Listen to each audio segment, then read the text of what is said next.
my dad built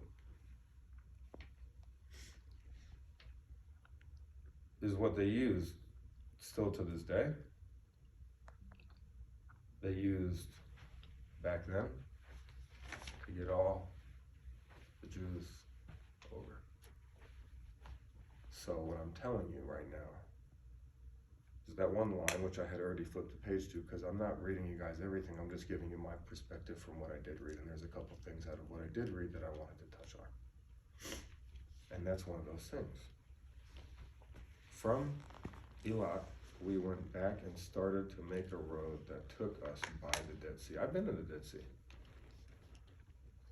All the way to Jerusalem. It was very tough and the heat was too much. You could throw a rock to the Jordan border. On the other side of the sea was the Syrian border.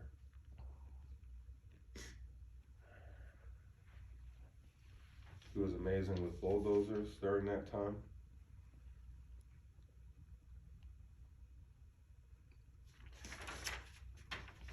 That's the most influential part of what he did, is what I'm just speaking and flipping to the next page. So my dad and his family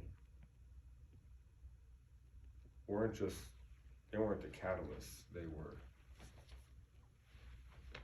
monumental in regards to the role that they played. Okay? Now, during this time, he's like in his late 20s. Right on time. He's in his late 20s.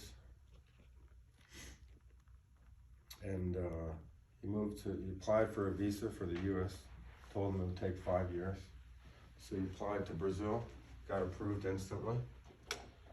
Goes to Brazil, not speaking any Portuguese or Spanish, with $100 in his pocket.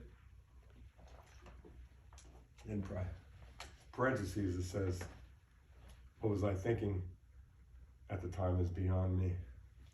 Isn't that funny? Beyond me.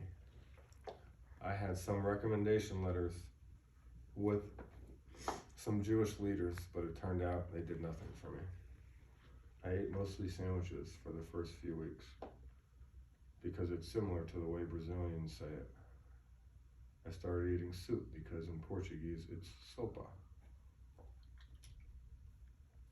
Must have a knack for languages because I learned the language quite fast. And in 6 months I was speaking freely. He spoke like 5 languages. Italian, German, Hebrew, Portuguese. Arabic.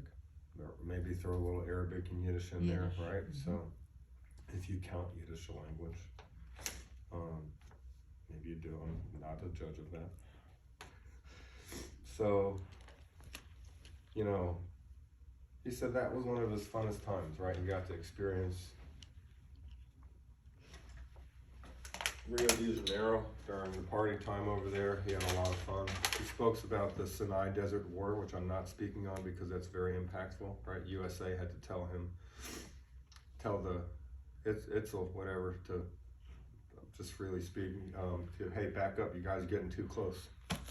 Because they were in the desert and they saw a bunch of empty army trucks because the Russians because the Egyptians, because it was so hot, it was so hard to walk in the sand with boots on.